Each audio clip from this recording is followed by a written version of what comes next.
Aku mengira dia hidup bahagia setelah menceraikanku, tapi tangisku pecah saat menemukannya mengais sampah demi melindungiku dari ancaman penjara. Halo sobat semuanya. Sebelum kita bahas lebih dalam, yuk klik tombol subscribe dan like dulu supaya kita bisa terus berbagi kisah menarik lainnya. Coba tulis di kolom komentar. Bapak Ibu lagi nonton dari kota mana nih? Semoga hari ini membawa keberkahan, rezeki yang berlimpah, dan kebahagiaan lahir batin bagi kita semua. Amin. Bau amis ikan yang bercampur dengan aroma bawang merah adalah parfum wajibku setiap pagi. Sebagai pemilik usaha catering yang sedang merangkak naik, aku tidak punya kemewahan untuk duduk manis di belakang meja sambil menunjuk jari. Aku harus turun sendiri ke medan perang bernama Pasar Induk ini. Bukan karena aku tidak percaya pada asistenku, tapi karena pedagang di sini punya bakat alami untuk menyelipkan sayuran layu di bagian bawah keranjang kalau pembelinya terlihat lengah sedikit saja. Hari ini, daftarku cukup panjang. Pesanan nasi kotak untuk acara syukuran kantor kelurahan membuatku harus belanja 2 kali lipat dari biasanya. Mataku sibuk memindai deretan ayam potong ketika sudut mataku menangkap pergerakan di area pembuangan sampah pasar. Biasanya, aku paling anti menoleh ke sana. Selain baunya yang bisa membuat selera makan hilang selama 3 hari, pemandangannya juga tidak sedap dipandang. Tapi entah kenapa, pagi ini ada magnet aneh yang menarik kepalaku untuk menoleh. Di sana, di antara gunungan kulit jagung dan sisa sayuran busuk, ada seorang pria yang sedang sibuk. Pakaiannya seperti kain pel yang lupa dicuci sebulan.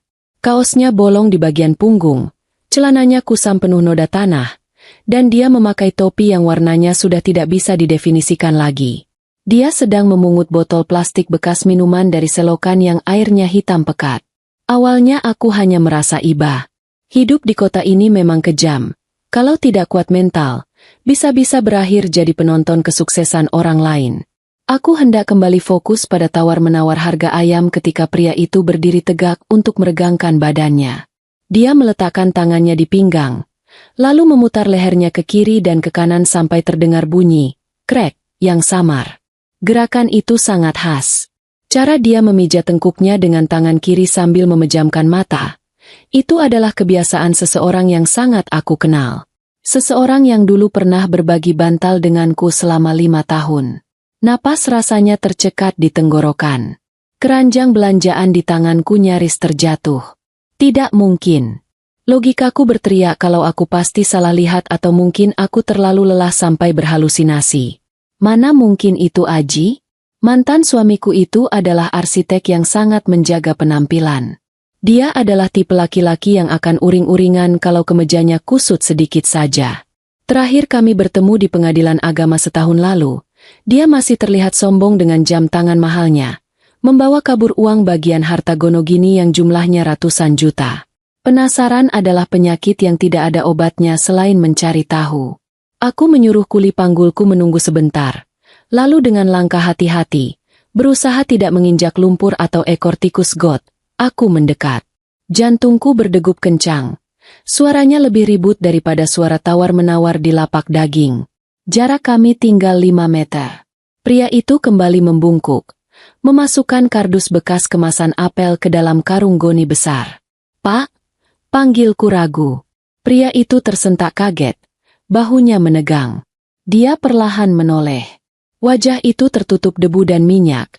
Jambangnya tumbuh liar berantakan, dan bibirnya pecah-pecah kering. Tapi mata itu, mata coklat gelap yang dulu pernah menatapku penuh janji manis saat melamar, tidak bisa berbohong. Itu Aji. Benar-benar Aji. Duniaku seakan berhenti berputar. Waktu membeku. Aji menatapku dengan mata terbelalak lebar, seolah dia baru saja melihat hantu di siang bolong. Ada kepanikan luar biasa di sorot matanya. Rasa malu yang begitu dalam hingga membuat wajah kotornya terlihat pucat. "Aji?" Suaraku keluar seperti cicitan. Detik berikutnya, hal yang tak kuduga terjadi. Bukannya menyapa atau marah, Aji justru melakukan hal paling konyol. Dia lari. Ya, dia menyambar karung goninya yang berat dan lari terbirit-birit menjauhiku. "Aji, tunggu!" Teriakku refleks. Aku tidak tahu setan apa yang merasukiku. tapi aku ikut berlari mengejarnya. Adegan ini sungguh menggelikan kalau dipikir-pikir. Seorang ibu-ibu pemilik catering, berpakaian rapi, mengejar pemulung kumal di tengah pasar becek. Kalau ada lomba lari halang rintang antar pedagang sayur, aku pasti juara satu pagi ini. Aku melompati genangan air, menyelip di antara gerobak bakso, dan nyaris menabrak ibu-ibu yang sedang membawa nampan jajanan pasar. "Awas, Bu! Jangan lari-lari, nanti nabrak tahu!" teriak seorang pedagang tahu yang wajahnya panik melihatku melaju kencang. "Maaf, Pak, keadaan darurat," balasku tanpa menoleh. Aji lari cukup kencang untuk ukuran orang yang membawa beban karung, tapi dia salah mengambil jalan. Dia berbelok ke gang buntu di belakang gudang beras. Itu jalan mati. Di depannya tembok tinggi, di kanan kirinya tumpukan peti telur. Dia terjebak. Aku sampai di mulut gang dengan napas ngos-ngosan. Paru-paruku rasanya mau meledak. Keringat sebesar biji jagung bercucuran di pelipis. Aji berdiri mematung di pojok gang, membelakangiku. Bahunya naik turun. Napasnya terdengar berat dan bengek. "Berhenti, Ji," ucapku di sela napas yang tersengal. "Kamu mau lari kemana lagi?" Tembus tembok. Suasana hening sejenak. Hanya terdengar suara napas kami yang memburu dan riuh pasar dari kejauhan. Perlahan, Aji berbalik. Dia tidak berani menatap mataku. Kepalanya tertunduk dalam. Tangannya yang hitam kotor meremas ujung kaosnya yang bolong. Hilang sudah Aji yang dulu gagah dan percaya diri. Di depanku kini hanya ada sisa-sisa manusia yang hancur lebur. "Kenapa kamu di sini, Rini?" Suaranya parau, serak dan kering. "Pergilah. Tempat ini kotor. Kamu nggak pantas ada di sini." Aku tertawa getir mendengar ucapannya. Sungguh ironis. Dalam keadaan sehina ini, dia masih memikirkan kepantasanku? Tatap aku, Aji. Perintahku tegas. Setahun kita pisah. Kamu bawa uang ratusan juta. Kamu bilang mau hidup enak, mau bebas dari omelan istri yang cerewet ini. Terus sekarang apa? Ini istana impianmu? Jadi pemulung di pasar induk? Aji diam. Bibirnya gemetar. Jawab aku. Uangnya kemana? Kamu pakai judi. Kamu kasih ke perempuan lain sampai kamu melarat begini. Emosiku meluap. Rasa sakit hati karena ditinggalkan mendadak muncul lagi ke permukaan. Dulu aku menangis berbulan-bulan karena merasa gagal jadi istri, merasa dicampakkan karena dia ingin mengejar kesuksesan yang lebih besar. Dan sekarang, melihat dia berakhir di tempat sampah, rasanya seperti lelucon paling tidak lucu sedunia. Aku bangkrut, Rin. Jawabnya pelan tanpa mengangkat wajah. Aku ketipu investasi. Uangnya habis. Ludes. Sisanya buat bayar utang. Semuanya. Aku malu. Rin. Aku malu mau pulang ke rumah ibu. Apalagi ketemu kamu. Makanya aku begini. Ini hukuman Tuhan buat aku. Alasannya terdengar masuk akal. Klise, memang. Banyak orang yang jatuh miskin karena serakah ingin cepat kaya. Harusnya aku puas. Harusnya aku tepuk tangan dan bilang, rasain lu. Tapi hatiku menolak percaya. Insting wanitaku, yang jarang meleset, mengatakan ada yang salah. Aku melangkah mendekat, mengabaikan bau menyengat yang menguar dari tubuhnya. Mataku menangkap sesuatu di lengan kirinya yang kurus. Ada bekas memar kebiruan yang cukup besar dan goresan luka yang masih baru, seperti bekas dicambuk atau dipukul benda tumpul. Itu tanganmu kenapa? Dipukuli penagih utang? Tanyaku sambil menunjuk lengannya. Aji buru-buru menyembunyikan tangannya di belakang punggung. Bukan. Ini jatuh pas mulung kemarin. Kepleset di kali. Biasa, Rin, kerja kasar begini pasti banyak luka. Dia berbohong. Hidungnya kembang kempis sedikit. Tanda dia sedang panik mencari alasan. Aku hafal betul gerak-gerik itu. Dulu dia melakukan hal yang sama kalau menyembunyikan uang rokok dariku. Aji, kamu mantan suamiku 5 tahun. Kamu pikir aku bodoh? Sudahlah, Rin. Aji tiba-tiba membentak, tapi suaranya bergetar hebat. Dia mengangkat wajahnya, dan aku melihat matanya berkaca-kaca. Tolong, pergi saja. Anggap kita nggak pernah ketemu hari ini. Aku ini cuma sampah. Kamu wanita sukses, Rini. Jangan kotori tanganmu ngurusin gembel kayak aku. Pergi. Tanpa menunggu jawabanku, Aji menyambar karungnya dan menerobos melewatiku. Bahunya menabrak bahuku cukup keras, meninggalkan noda hitam di baju kerjaku. Dia berjalan cepat keluar gang, kembali menghilang di tengah kerumunan pasar. Aku tidak mengejarnya lagi.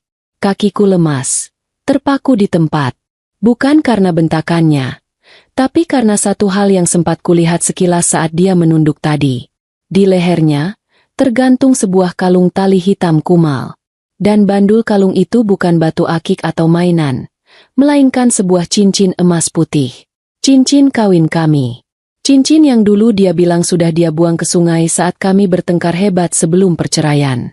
Kalau dia benar-benar membenciku dan sudah melupakan masa lalu kami, kenapa cincin itu masih dia simpan dan dia kalungkan di lehernya seperti jimat pelindung? Bahkan di saat dia kelaparan dan butuh uang, dia tidak menjual cincin itu. Pagi itu, di tengah hiruk-pikuk pasar yang bising, aku merasakan keheningan yang mencekam di kepalaku. Teka-teki ini terlalu besar untuk diabaikan. Aji tidak sekadar miskin karena bangkrut. Dia sedang menyembunyikan sesuatu. Sesuatu yang besar, yang membuatnya rela hidup di antara sampah sambil tetap memeluk kenangan kami di lehernya. Dan aku, Rini, tidak akan pulang sebelum membongkar isi karung kebohongan itu. Permainan petak umpet ini baru saja dimulai. Masakan cateringku hari ini nyaris menjadi bencana nasional di dapur. Sejak pulang dari pasar tadi pagi, pikiranku melayang entah kemana, membuat tangan ini bekerja secara otomatis tanpa melibatkan akal sehat. Karyawanku, Bu Darmi, bahkan harus menepuk punggungku keras-keras saat aku hampir menuangkan satu toples garam ke dalam adonan puding coklat. Untung saja dia sigap. Kalau tidak, mungkin hari ini catering, Sari Rasa, akan menciptakan menu baru yang inovatif tapi mematikan. Puding rasa air laut pantai selatan. Kejadian itu membuatku sadar. Aku tidak bisa berpura-pura baik-baik saja setelah melihat mantan suamiku mengais sampah.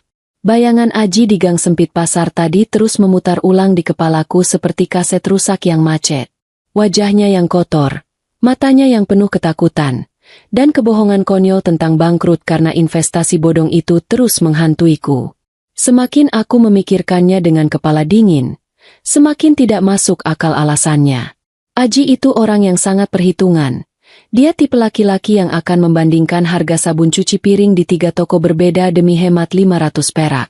Mana mungkin manusia serit itu sembrono menaruh uang ratusan juta di tempat yang tidak jelas? Ada potongan teka-teki yang hilang di sini. Dan rasanya gatal sekali kalau tidak segera kutemukan. Jam dinding menunjukkan pukul 5 sore ketika aku memutuskan untuk menyerah berpura-pura sibuk di depan mesin kasir. Aku menyambar kunci mobil bak terbuka yang biasa dipakai untuk operasional belanja, bukan mobil pribadi yang biasa kupakai kondangan. Tujuannya jelas, penyamaran. Aku mengganti bajuku dengan kaos oblong kedodoran dan celana jeans pudar, lalu memakai topi lusuh milik sopirku agar tidak mudah dikenali. Aku merasa seperti detektif swasta di film-film misteri.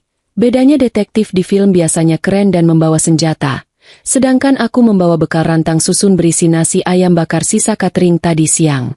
Mobil tuaku melaju pelan menyusuri jalanan di sekitar pasar induk yang mulai sepi dari pedagang sayur tapi mulai ramai oleh pedagang kuliner malam. Aku tahu kebiasaan para pemulung di kota ini, karena dulu aku sering mengobrol dengan mereka saat membagikan nasi Jumat berkah. Biasanya, sore hari menjelang maghrib adalah waktunya mereka menyetor hasil pungutan kelapa pengepul besar di pinggiran rel kereta api. Kalau Aji benar-benar jadi pemulung, dia pasti ke sana. Firasatku jarang meleset, kecuali soal memilih suami di masa lalu, yang itu jelas aku salah besar. Jalanan menuju lapak pengepul itu becek dan berlubang parah, membuat mobilku berguncang-guncang seperti sedang menari dangdut. Dari kejauhan, aku melihat tumpukan karung plastik menggunung setinggi atap rumah. Bau kardus basah, besi berkarat, dan limbah plastik langsung menyergap hidung begitu aku memarkirkan mobil di balik pohon besar yang agak jauh dari gerbang lapak. Mataku menyipit, memindai satu persatu orang yang keluar masuk menimbang barang. Ada bapak tua yang batuk-batuk, ada anak kecil tanpa alas kaki, dan ada ibu-ibu yang menggendong bayi sambil memanggul botol plastik. Pemandangan yang menampar hati nurani siapa saja yang melihatnya. Cukup lama aku menunggu, sampai kakiku kesemutan karena menekuk terlalu lama di dalam kabin mobil yang sempit. Tepat ketika matahari mulai tergelincir dan langit berubah warna menjadi oranye kemerahan, sosok itu muncul. Aji berjalan gontai memasuki area penimbangan. Langkahnya pincang, sepertinya kakinya lecet atau terkilir karena sepatu bututnya itu. Dia meletakkan karungnya di atas timbangan besar dengan susah payah. Aku melihat dia berbicara dengan mandor lapak. Seorang pria bertubuh tambun dengan rokok terselip di telinga yang menatap Aji dengan pandangan meremehkan. Dari gerak bibir dan bahasa tubuhnya, Aji terlihat sangat pasrah dan memohon. Dia membungkuk-bungkuk, mengangguk berkali-kali, seolah sedang meminta belas kasihan agar timbangannya tidak dicurangi. Sang mandor akhirnya memberikan beberapa lembar uang kertas yang terlihat lusuh dan segenggam uang koin. Aji menerimanya dengan dua tangan yang gemetar, lalu menghitungnya cepat. Wajahnya terlihat kecewa, bahunya merosot turun. Hatiku mencelos melihatnya. Dulu, tangan itu biasa memegang pena mahal untuk merancang gedung bertingkat. Sekarang, tangan itu gemetar menerima uang receh yang mungkin hanya cukup untuk beli sabun mandi dan nasi bungkus lauk kerupuk. Aji tidak langsung pergi dari sana. Dia berjalan gontai keluar dari area lapak dan duduk di sebuah bangku kayu panjang di bawah tiang lampu jalan yang mulai menyala redup. Dia mengeluarkan botol air mineral bekas yang isinya tinggal setengah, lalu meneguknya rakus. Setelah itu, dia merogoh sakunya yang bolong, mengeluarkan bungkusan plastik kecil berisi obat warung. Dia menelan pil itu tanpa air lagi. Wajahnya meringis menahan pahit. Jadi benar, dia sakit. Atau setidaknya, badannya sedang hancur lebur dihajar kerasnya jalanan. Aku tidak tahan lagi. Persetan dengan penyamaran detektif dadakan ini. Aku turun dari mobil sambil menenteng rantang makanan. Aku berjalan cepat menghampirinya, setengah berlari, sebelum dia sempat menyadari kehadiranku dan kabur lagi seperti tadi pagi. Kali ini aku harus lebih pintar. Aku tidak akan berteriak dari jauh yang hanya akan membuatnya lari ketakutan. Permisi, Mas. Boleh numpang duduk? Sapaku dengan suara yang kubuat sedikit berat dan serak. Aji yang sedang menunduk memijat betisnya langsung mendongak. Begitu dia melihat wajahku di bawah bayangan topi, matanya membelalak lagi. Reaksi alaminya langsung bekerja. Dia hendak bangkit berdiri untuk lari. Tapi kali ini aku lebih sigap. Tangan kiriku langsung mencengkeram bahunya, menekannya agar tetap duduk. Ternyata tenagaku lumayan besar juga. Efek sering angkat panci catering sepertinya berguna di saat genting begini. Jangan lari, atau aku teriak maling. Ancamku pelan tapi tajam, tepat di telinganya. Di sini banyak orang, Aji. Kalau mereka dengar aku teriak maling, kamu bisa babak belur dikeroyok massa sebelum sempat jelaskan kalau kamu mantan suamiku. Mau coba? Ancaman itu ampuh. Aji kembali duduk. Tubuhnya kaku dan tegang seperti patung batu. Dia menunduk dalam-dalam, menyembunyikan wajahnya di balik telapak tangan yang kotor dan hitam. Dia gemetar. Mau apa lagi, Rin? Tanyanya lirih. Suaranya terdengar putus asa dan lelah. Kamu hobi banget lihat aku menderita ya? Belum puas lihat aku jadi gembel di pasar tadi pagi? Sekarang kamu mau tertawakan aku di sini? Aku bawakan makan, kataku mengabaikan pertanyaan sinisnya. Aku meletakkan rantang di sampingnya. Ayam bakar. Kesukaanmu dulu. Masih ingatkan rasanya? Atau lidahmu sudah lupa rasa enak karena keseringan makan angin? Aji melirik rantang itu sekilas. Jakunnya naik turun menelan ludah. Rasa lapar adalah hal yang paling jujur di dunia ini. Tidak bisa ditutupi dengan gengsi setinggi langit sekalipun. Perutnya berbunyi nyaring, mengkhianati harga dirinya yang tersisa. Tapi dia menggeleng kuat. Aku nggak butuh belas kasihanmu. Bawa pulang saja. Kasih ke kucing atau buang ke tong sampah. Itu lebih pantas daripada dikasih ke aku. Tolaknya kasar. Mulutmu itu masih sama ya? Pedasnya ngalahin sambal korek buatanku. Balasku tak mau kalah. Aku membuka tutup rantang itu, membiarkan aroma ayam bakar kecap dan nasi hangat menguar ke udara malam yang dingin. Wanginya langsung menusuk hidung. Makan. Aji. Aku nggak taruh racun tikus di situ. Kalau aku mau bunuh kamu, aku nggak perlu repot-repot masak. Cukup aku biarkan kamu hidup begini juga lama-lama kamu mati sendiri. Aji terdiam lama. Pertahanan dirinya perlahan runtuh oleh aroma masakan rumah. Akhirnya, dengan tangan gemetar yang masih hitam oleh daki, dia mengambil sendok plastik yang kusediakan. Suapan pertama masuk ke mulutnya ragu-ragu, tapi suapan kedua dan seterusnya begitu cepat dan lahap. Dia makan seperti orang yang sudah 3 hari tidak bertemu nasi. Aku memalingkan wajah, pura-pura melihat jalanan, karena tidak tega melihat mantan imamku makan serakus itu. Ada butiran air yang jatuh dari matanya ke atas nasi, tapi dia tetap makan sambil sesekali mengusap pipinya dengan punggung tangan. Sudah kenyang? Tanyaku setelah rantang itu bersih tak bersisa, licin seolah baru dicuci. Aji mengangguk pelan, lalu meletakkan rantang kosong itu di antara kami. Makasih. Nanti aku ganti uangnya kalau aku sudah ada rezeki lebih. Gak usah diganti uang. Ganti pakai jawaban jujur. Kataku langsung menembak sasaran. Aku tidak mau buang waktu lagi. Tadi pagi kamu bilang uangmu ludes karena judi dan investasi. Oke, anggaplah aku percaya kamu sebodoh itu. Tapi ada satu hal yang gak masuk akal. Ji. Aku mencondongkan tubuhku, menatap matanya lekat-lekat. Cincin itu, yang kamu kalungkan di lehermu. Kalau kamu memang sudah jadi bajingan yang main perempuan dan judi sampai bangkrut, kenapa cincin kawin kita masih kamu simpan seperti jimat? Orang butuh uang pasti sudah jual emas itu pertama kali. Kenapa kamu enggak? Tangan Aji refleks memegang dadanya, menutupi balik kaosnya di mana kalung itu tersembunyi. Wajahnya pias, seperti maling ayam yang tertangkap basah. Ini bukan cincin kawin kita. Elaknya gagap. Matanya bergerak liar ke sana kemari. Ini cincin mainan. Cincin hadiah Ciki. Kamu salah lihat. Cincin hadiah Ciki kok ada ukiran nama. Rinik Aji. Di dalamnya? Kamu pikir mataku minus? Desaku lagi. Suaraku mulai meninggi. Jawab. Aji. Siapa yang bikin kamu begini? Kamu punya utang sama rentenir? Atau kamu diancam orang? Saat Aji hendak mengelak lagi dengan mengangkat tangannya, lengan kaosnya yang longgar tersingkap sedikit. Mataku menangkap sesuatu yang membuat darahku mendidih. Di lengan atasnya, ada bekas luka bakar bulat-bulat kecil yang melepuh. Itu bukan luka jatuh.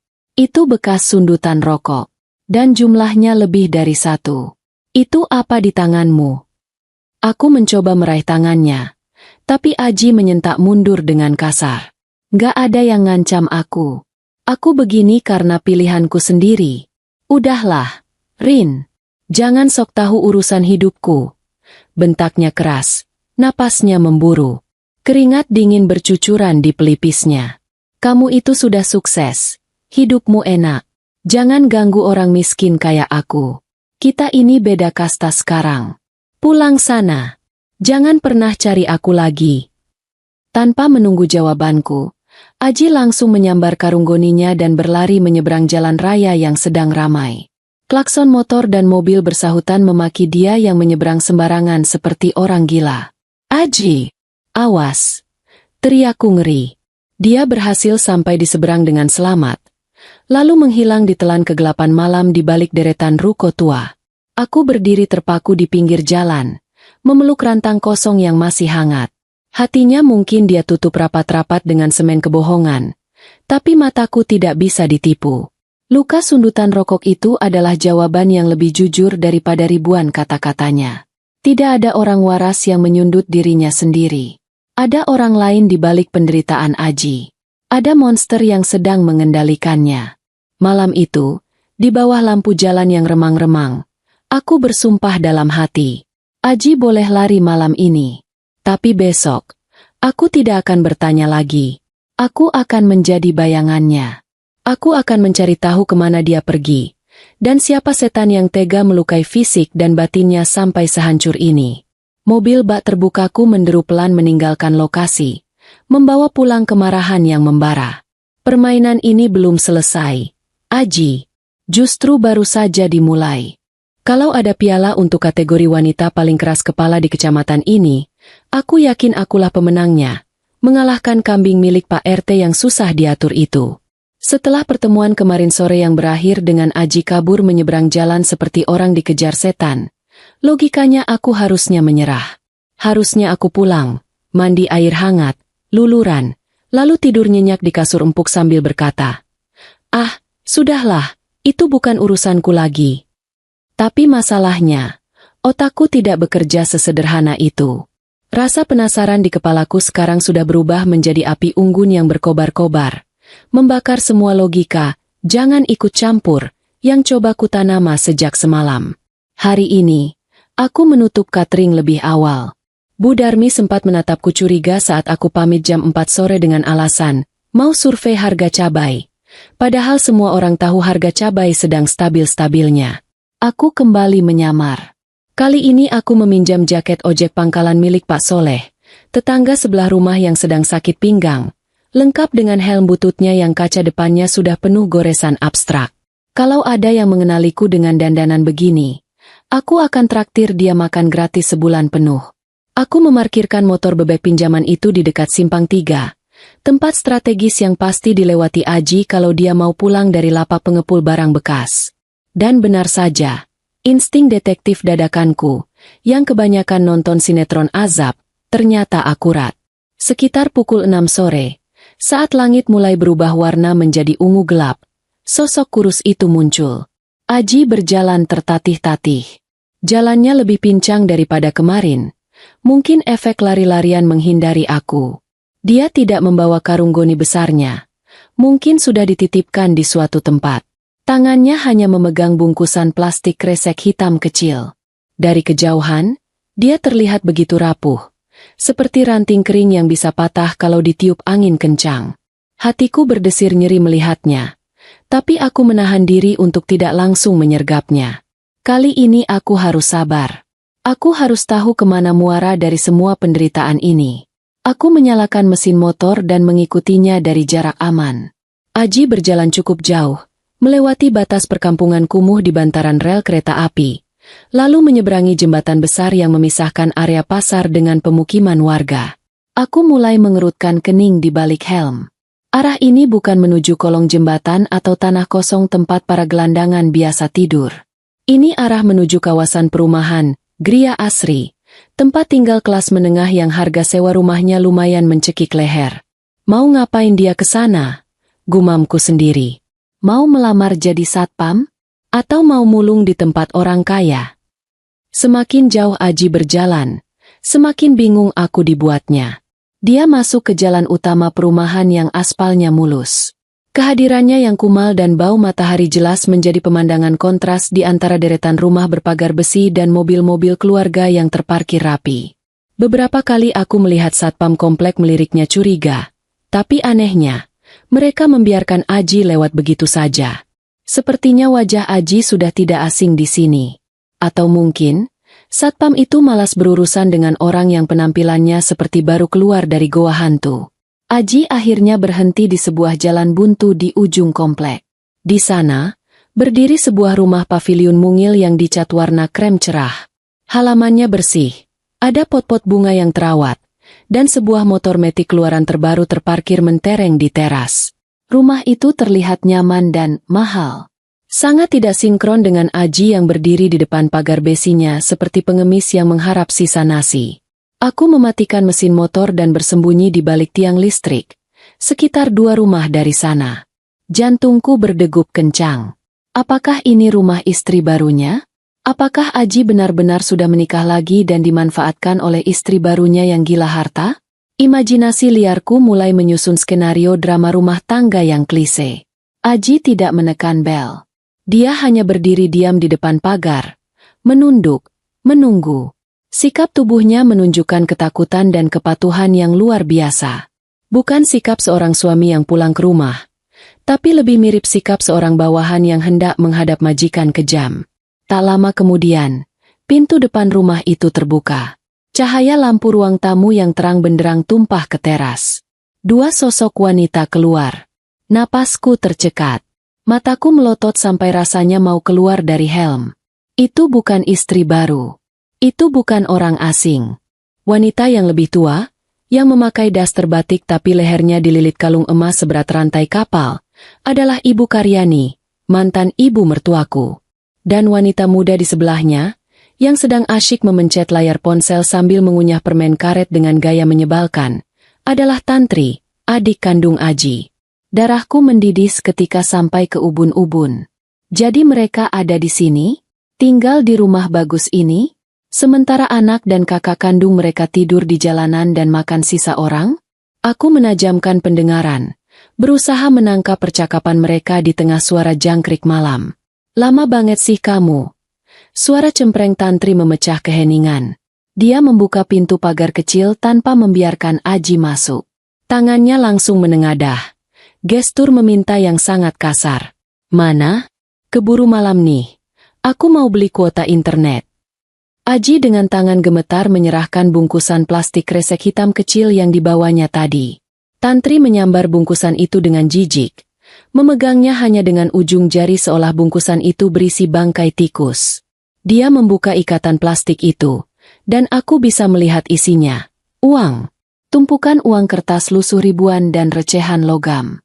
Uang hasil memulung seharian. Cuma segini? Pekik Ibu Karyani tiba-tiba. Suaranya melengking tinggi membuatku kaget. Dia melongo ke dalam plastik itu dengan wajah meremehkan. Kamu seharian ngapain aja, Ji? Tidur? Main-main? Ini buat beli bedak Tantri saja nggak cukup. Apalagi buat bayar arisan ibu besok. Aji menunduk semakin dalam. Bahunya meluruh. Maaf, Bu. Hari ini lagi sepi. Pengepul nurunin harga plastik. Aji sudah usaha cari sampai ke pasar induk. Alasan. Potong Ibu Karyani galak. Tangannya yang dipenuhi cincin emas menunjuk-nunjuk wajah Aji. Kamu itu memang anak nggak berguna dari dulu. Bisanya cuma bikin susah orang tua. Dulu bikin bangkrut. Sekarang disuruh cari duit receh saja nggak becus. Harusnya kamu kerja lebih keras. Mulung itu jangan pakai istirahat. Kalau perlu 24 jam kamu keliling kota. Jangan tidur kalau target belum dapat. Aku menutup mulutku dengan tangan, menahan teriakan amarah yang sudah di ujung lidah. Gila. Benar-benar gila. Ibu macam apa yang menyuruh anaknya bekerja tanpa istirahat demi membiayai gaya hidupnya? Aku melihat penampilan Ibu Karyani dan Tantri. Kulit mereka bersih, terawat. Rambut Tantri bahkan terlihat baru saja disemir di salon mahal. Sementara Aji, dia berdiri di sana dengan baju yang sudah tidak layak disebut kain, kurus kering, dan penuh luka. Bu, kaki Aji sakit. Suara Aji terdengar lirih, nyaris seperti bisikan. Boleh Aji minta balik 10.000 saja? Buat beli obat pereda nyeri. Aji nggak kuat jalan kalau nggak minum obat. Reaksi Tantri sungguh di luar nalar manusia waras. Dia tertawa sinis. Lalu mengambil satu keping uang logam 500 perak dari dalam plastik itu dan melemparkannya ke arah Aji. Koin itu memantul di dada Aji lalu jatuh menggelinding ke aspal. Tuh, ambil. Nggak usah manja. Cibir Tantri sambil mengunyah permen karetnya dengan bunyi cepak-cepok yang menyebalkan. Obat apaan 10.000? Pakai air liur juga sembuh. Jangan banyak drama deh, Mas. Ingat ya. Kalau besok setoranmu kurang lagi, kamu tahu akibatnya. Surat itu masih ibu simpan rapi di lemari. Timpal Ibu Karyani dengan nada mengancam yang dingin. Sekali saja kamu macam-macam atau kabur. Detik itu juga polisi jemput mantan istrimu yang sok suci itu. Biar hancur sekalian usaha cateringnya. Kamu mau Rini dipenjara gara-gara utang fiktif ini? Nama itu, namaku, disebut dengan penuh kebencian. Aji langsung bersimpuh di aspal, memohon dengan menyatukan kedua tangannya. Jangan, Bu. Demi Allah, jangan libatkan Rini. Dia nggak tahu apa-apa. Iya, Aji janji besok cari uang lebih banyak. Aji akan kerja sampai pagi. Tapi tolong jangan ganggu Rini. Ibu Karyani tersenyum puas. Senyum kemenangan yang membuat perutku mual. Nah, gitu dong. Itu baru anak berbakti. Ya sudah, sana pergi. Jangan lama-lama di sini. Nanti tetangga lihat ada gembel di depan rumah. Malu-maluin ibu saja. Pintu pagar dibanting keras di depan wajah Aji. Lampu teras dimatikan, meninggalkan Aji sendirian dalam kegelapan. Aku melihat Aji perlahan bangkit berdiri. Dia memungut koin 500 perak yang tadi dilempar adiknya dengan susah payah karena kakinya yang sakit. Dia mengusap koin itu ke bajunya, lalu menggenggamnya erat. Tanpa menoleh lagi, dia berbalik badan dan berjalan menyeret kakinya menjauh dari rumah neraka itu. Di balik tiang listrik, aku gemetar hebat. Bukan karena dingin malam, tapi karena amarah yang meledak di dada. Air mataku menetes tanpa permisi. Jadi ini alasannya? Selama ini aku membencinya, mengira dia hidup enak dengan uang hasil penjualan aset kami. Ternyata, dia menjadi sapi perah keluarganya sendiri. Dia sengaja dimiskinkan, diperas habis-habisan, dan dijadikan budak hanya untuk melindungiku dari ancaman penjara? Aji, laki-laki bodoh. Kenapa kamu tidak bilang padaku? Kenapa kamu pikul beban seberat itu sendirian? Aku menunggu sampai punggung Aji menghilang di tikungan jalan. Mataku beralih menatap rumah pavilion itu dengan tatapan tajam. Di dalam sana, ada dua parasit yang sedang tertawa-tawa menghitung uang hasil keringat dan darah Aji. Mereka pikir mereka sudah menang. Mereka pikir Aji sendirian dan lemah. Tapi mereka salah besar. Mereka lupa kalau Aji punya mantan istri yang tingkat keras kepalanya sudah teruji secara klinis. Aku meremas tang motor ojek itu kuat-kuat. Tunggu pembalasanku, Bu Karyani, Tantri. Bisikku pada angin malam. Kalian sudah membangunkan singa betina yang sedang tidur siang. Dan percayalah, singa yang lapar itu tidak ramah. Aku menyalakan motor, bukan untuk pulang, tapi untuk mengikuti jejak Aji lagi. Aku harus tahu di mana dia tidur, dan aku harus melihat bukti ancaman yang mereka sebutkan tadi. Malam ini masih panjang, dan perang baru saja dimulai. Hening. Suara pintu pagar yang dibanting Tantri tadi masih menyisakan gema yang menyakitkan di telingaku. Atau mungkin itu hanya suara detak jantungku yang terlalu keras. Aji sudah menghilang di kegelapan ujung jalan, menyeret kakinya yang sakit tanpa menoleh lagi. Sementara di dalam rumah mewah itu, samar-samar terdengar suara televisi yang dinyalakan dengan volume tinggi, diselingi tawa cekikikan dua wanita yang baru saja memeras darah dagingnya sendiri. Aku masih bersembunyi di balik tiang listrik seperti maling jemuran yang kesiangan.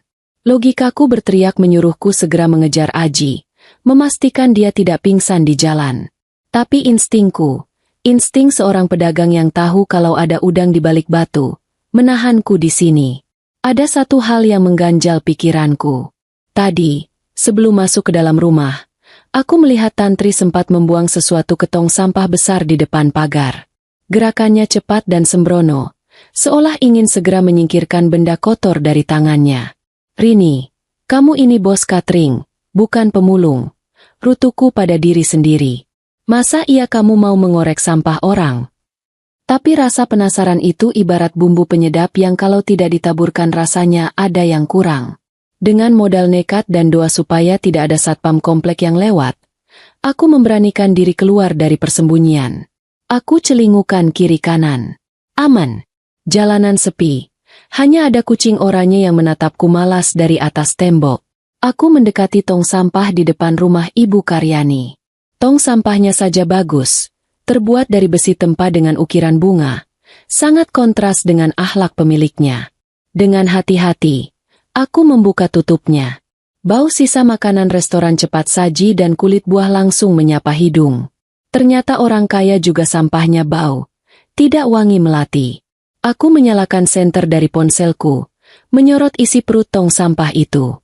Ada kotak pizza kosong, bekas bungkus kosmetik mahal, dan tisu-tisu bekas. Tanganku yang terbungkus sarung tangan kain, pinjaman dari Pak Soleh juga, mulai memilah-milah. Aku merasa derajatku turun drastis malam ini. Dari pemilik usaha sukses, jadi pengintip, dan sekarang resmi jadi pengorek sampah. Kalau masuk koran, judulnya pasti, pengusaha catering alih profesi jadi ratu sampah demi mantan suami. Mataku menangkap sebuah gumpalan kertas yang diremas kasar, tergeletak di paling atas. Kertas itu terlihat berbeda, jenis kertas HVS tebal, bukan kertas bungkus nasi. Aku mengambilnya.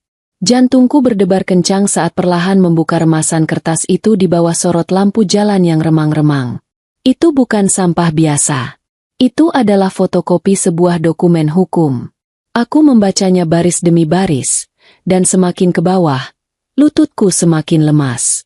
Ini adalah draft, surat pengakuan utang dan penggelapan dana investasi. Di sana tertulis nama lengkapku, Rini Astuti, sebagai pihak pertama yang mengakui telah menggelapkan uang arisan keluarga besar Ibu Karyani senilai 2 miliar rupiah. Dan yang paling mengerikan, di bagian bawah surat itu, tertera tanda tanganku. Tanda tangan itu sangat mirip.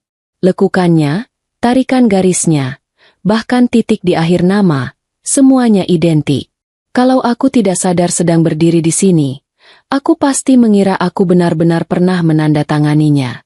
Gila! Desisku, tanganku gemetar memegang kertas itu. Mereka benar-benar gila. Otakku langsung merangkai potongan puzzle yang selama ini berserakan.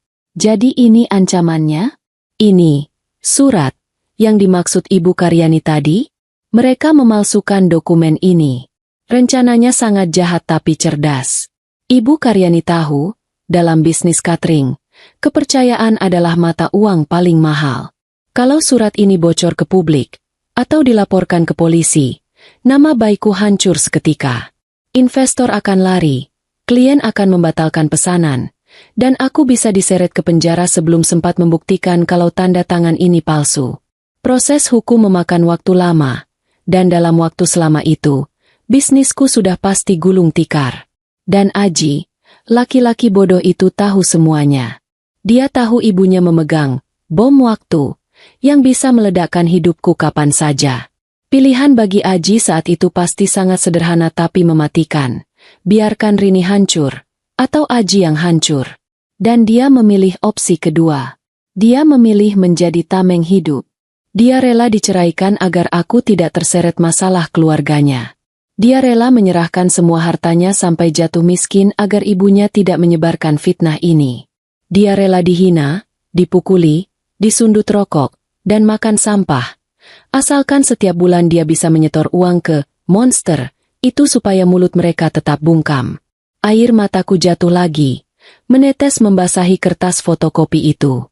Kali ini bukan air mata sedih, tapi air mata marah bercampur haru yang menyesakkan dada. Selama setahun ini aku mengutuknya. Aku menyumpahinya setiap habis salat karena mengira dia bersenang-senang di atas penderitaanku. Ternyata, setiap suap nasi yang kumakan dengan tenang, setiap pesanan catering yang kuterima dengan lancar, semua itu dibayar lunas oleh penderitaan Aji di jalanan. Dia melindungiku dalam diam. Dia menjaga namaku tetap bersih dengan cara mengotori dirinya sendiri.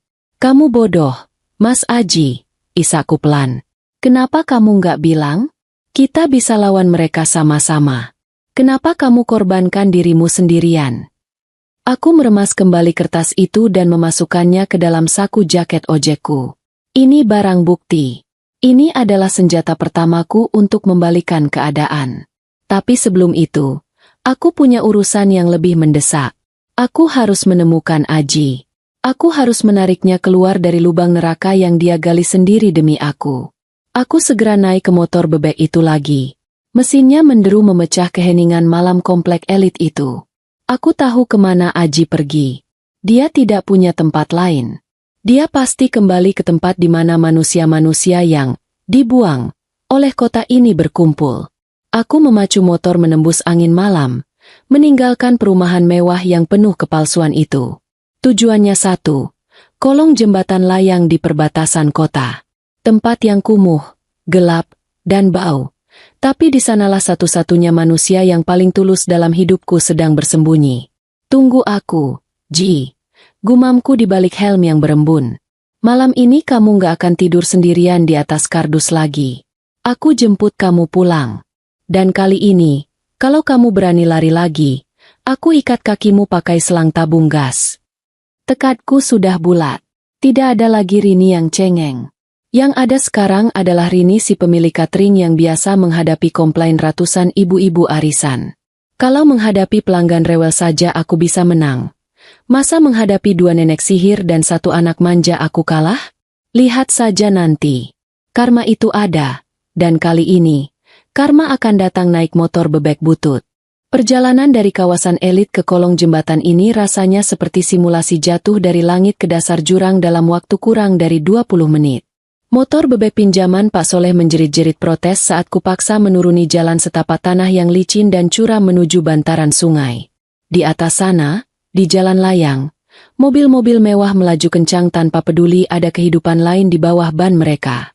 Di sini, di bawah beton raksasa ini, dunia terasa berhenti berputar dan membusuk perlahan. Bau pesing yang menyengat langsung menampar wajahku begitu aku mematikan mesin motor. Ini bukan bau pesing biasa. Ini kombinasi aroma limbah sungai yang hitam pekat, sampah basah yang menggunung, dan keputusasaan manusia yang menumpuk bertahun-tahun. Suara bising kendaraan di atas kepala terdengar seperti guntur yang tak kunjung henti, membuat telinga berdengung. Aku merinding. Bagaimana mungkin ada manusia yang bisa memejamkan mata di tempat sebrutal ini? Aku menyalakan senter ponselku, menyorot kegelapan di antara tiang-tiang beton penyangga jembatan. Ada beberapa gubuk liar berdiri di sana. Jangan bayangkan rumah kayu yang kokoh. Ini adalah kumpulan karya seni, bertahan hidup yang menyedihkan. Dinding dari kardus kulkas bekas, atap dari spanduk partai politik yang sudah pudar warnanya, dan pintu dari tripleks sisa bangunan. Langkahku terhenti di depan sebuah gubuk yang posisinya paling pojok, terjepit di antara pilar beton dan semak belukar liar. Bentuknya paling ringkih, seolah kalau ditiup napas naga sedikit saja bakal roboh.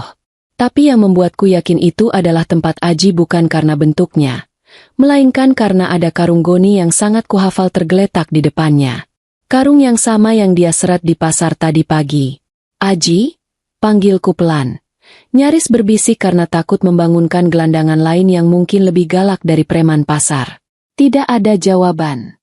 Hanya suara air sungai yang menabrak bebatuan dan suara batu kering dari dalam gubuk itu. Batuk yang terdengar menyakitkan, seperti paru-parunya sedang diperas.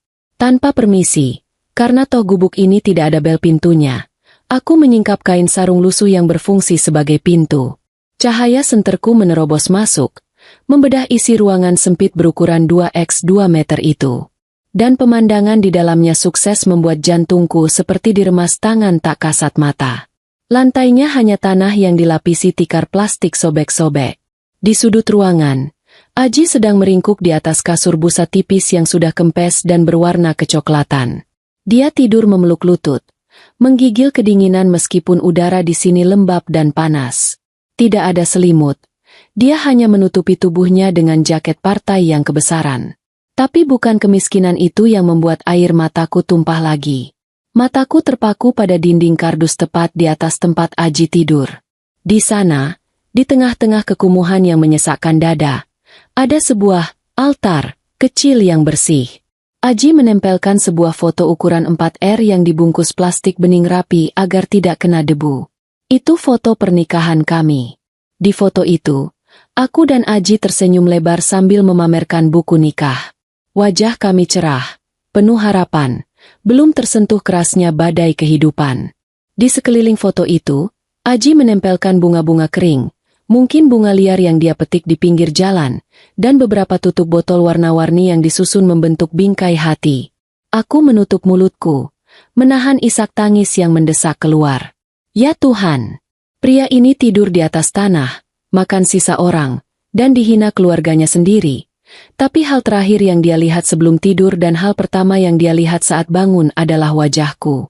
Dia membangun istana kardus ini bukan untuk dirinya sendiri, tapi untuk menjaga kenangan tentang kami agar tetap hidup di tengah mati rasanya jiwanya. Rin? Suara serak itu mengejutkanku. Aji terbangun karena cahaya senter yang menyilaukan matanya.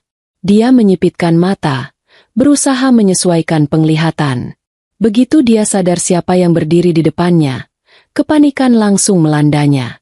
Dia melompat duduk, menarik jaketnya untuk menutupi tubuh kurusnya, lalu matanya melirik liar ke arah foto di dinding.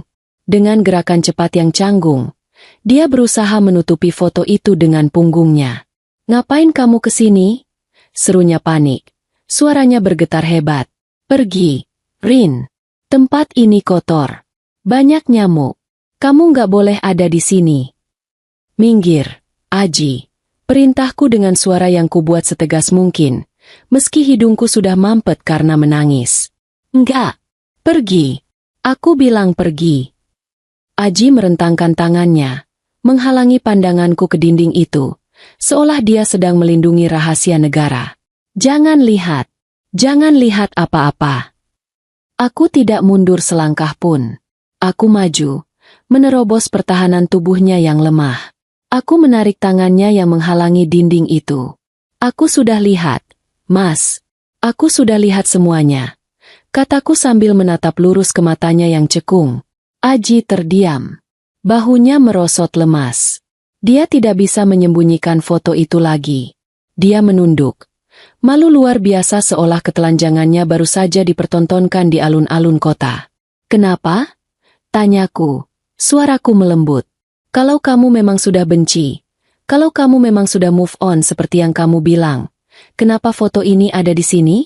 Kenapa diperlakukan seperti barang paling berharga di dunia?" Aji membisu 1000 bahasa. Dia menggigit bibir bawahnya sampai memutih. Aku merogoh saku jaket ojekku, mengeluarkan gumpalan kertas fotokopi yang tadi kucuri dari tong sampah tantri. Aku meratakannya sedikit dengan tangan, lalu menempelkannya ke dada Aji. "Dan jelaskan ini," tuntutku. Aji melihat kertas itu. Matanya membelalak ngeri. Tubuhnya langsung gemetar hebat. Kakinya lemas hingga dia merosot kembali duduk di kasur busanya. Kertas itu jatuh ke pangkuannya. Itu adalah bukti kejahatan ibunya, dan bukti pengorbanannya. Kamu dapat dari mana?" bisiknya ketakutan. "Dari tong sampah depan rumah." "Majikan, kamu," jawabku tajam. "Aku melihat semuanya. Aji, aku melihat kamu setor uang. Aku melihat kamu dilempar koin 500 perak sama adikmu sendiri. Dan aku mendengar ancaman ibumu." Tangis Aji pecah seketika. Bukan tangisan cengeng, tapi tangisan seorang laki-laki yang sudah terlalu lama menahan beban dunia di pundaknya sendirian. Dia membenamkan wajahnya di lutut. Bahunya berguncang hebat. Suara tangisnya memilukan, bercampur dengan suara bising kendaraan di atas jembatan. "Maafin aku, Rin. Maafin aku." Racaunya disela isak tangis. "Aku nggak punya pilihan. Mereka nekat. Mereka punya koneksi orang jahat. Kalau aku nggak nurut, kamu yang kena." Surat itu, tanda tangan itu, mereka sudah siapkan saksi palsu. Aku takut, Rin. Aku takut kamu di penjara. Aku lebih baik mati jadi gembel daripada lihat kamu hancur. Aku ikut duduk di lantai tanah beralas tikar itu. Tidak peduli celana jeansku kotor. Aku meraih tubuh kurus Aji, menariknya ke dalam pelukanku. Tubuhnya kaku sejenak. Bau keringat dan sampah menguar kuat. Tapi aku tidak peduli. Aku mendekapnya erat, menyalurkan kekuatan yang dia butuhkan. "Kamu bodoh, Mas. Kamu bodoh sekali," bisikku sambil mengusap punggungnya yang menonjol tulang-tulangnya. "Kita bisa lawan mereka sama-sama. Kamu nggak perlu hancurkan dirimu sendiri begini." Aku malu. "Rin, aku suami gagal. Aku nggak bisa kasih kamu apa-apa. Malah keluargaku mau hancurin kamu. Cuma ini yang bisa aku lakukan. Jadi tameng buat kamu," jawabnya lirih di bahuku. Mendengar pengakuan itu, hatiku rasanya diiris sembilu tapi sekaligus dijahit kembali dengan benang emas. Laki-laki ini, yang selama setahun ini kusebut pengecut dan pengkhianat, ternyata adalah pahlawan tanpa jubah yang rela tidur di got demi melindungiku. Cintanya bukan berupa kata-kata manis atau bunga mawar, tapi berupa pengorbanan diam yang menyakitkan. Aku melepaskan pelukan, lalu menangkup wajahnya yang kotor dengan kedua tanganku. Aku menghapus air mata bercampur debu di pipinya dengan ibu jariku. "Dengar aku, Aji," ucapku tegas. Mataku menatap tajam ke dalam matanya yang basah. "Mulai detik ini, penderitaanmu selesai. Kamu tidak akan menyetor 1 rupiah pun lagi ke mereka. Kamu tidak akan memulung lagi. Tapi, Rin, surat itu. Aji terlihat panik lagi. Biar aku yang urus surat itu. Potongku cepat. Aku sekarang tahu kartu as mereka. Dan aku punya kamu sebagai saksi kunci. Kertas sampah ini adalah awal kehancuran mereka. Kita akan balikan keadaan. Mas. Aku akan pastikan Ibu Karyani dan Tantri membayar setiap tetes keringat dan air matamu dengan harga yang sangat mahal. Aji menatapku ragu. Tapi dia melihat api di mataku. Api yang sama yang dulu membuatnya jatuh cinta padaku saat aku memarahi tukang parkir yang curang. Sekarang, bereskan barang-barangmu yang penting. Perintahku sambil berdiri. Mau kemana? Tanya Aji bingung. Pulang. Jawabku mantap. Ke rumah yang seharusnya. Kamu butuh mandi air hangat, makan nasi yang bukan sisa, dan tidur di kasur yang layak. Malam ini, kita tinggalkan istana kardus ini. Besok, kita susun rencana perang. Aji menatap sekeliling gubuk reotnya, lalu menatap foto di dinding. Dia mengangguk pelan. Air matanya menetes lagi, tapi kali ini ada sedikit cahaya harapan di matanya. Dia meraih foto pernikahan kami, melepaskannya dari dinding kardus dengan hati-hati, dan mendekapnya di dada. Malam itu, di bawah jembatan yang gelap dan bau, sebuah aliansi baru terbentuk. Bukan hanya sebagai mantan suami istri, tapi sebagai 2 orang yang disatukan kembali oleh rasa sakit dan siap memberikan pelajaran bagi mereka yang serakah. Aji membonceng di belakangku, memeluk pinggangku erat seolah takut ini semua hanya mimpi. Sementara motor bebek butut Pak Soleh membawa kami membelah malam, menjauh dari neraka menuju medan pertempuran yang sesungguhnya. Membawa pulang mantan suami yang sudah setahun jadi gelandangan ternyata lebih mendebarkan daripada membawa pulang pacar baru ke rumah orang tua. Sepanjang perjalanan pulang, Aji duduk kaku di boncengan motor, menjaga jarak agar tubuhnya yang kotor tidak menempel terlalu rapat ke punggungku. Dia seperti sadar diri kalau dia adalah sebutir debu raksasa yang bisa mengotori apa saja yang disentuhnya. Sesampainya di rumahku, rumah yang dulu pernah kami cicil bersama tapi akhirnya jadi milikku setelah perceraian, Aji berdiri mematung di teras. Dia menolak masuk. Matanya menatap lantai keramik putih ruang tamu yang baru saja dipel Bu Darmi tadi pagi dengan tatapan ngeri. Aku di luar saja, Rin. Katanya sambil memeluk bungkusan plastik hitamnya yang berisi baju ganti seadanya. Lantaimu bersih. Kakiku penuh lumpur got. Nanti kamu capek ngepel lagi. Aku menghela napas panjang. Aji ini, mentalnya benar-benar sudah dirusak sampai ke akar-akarnya. Dia merasa dirinya adalah kuman penyakit. Masuk, Aji. Perintahku sambil membuka pintu lebar-lebar. Lantai itu benda mati. Bisa dipel. Bisa disapu. Kalau kotor ya dibersihkan. Yang gak bisa dibersihkan itu hati ibumu yang hitam. Cepat masuk sebelum tetangga mengira aku sedang memarahi pengemis. Dengan ragu-ragu, Aji melangkah masuk. Dia berjalan jinjit, berusaha meminimalkan jejak kakinya. Aku langsung menggiringnya ke kamar mandi tamu di dekat dapur.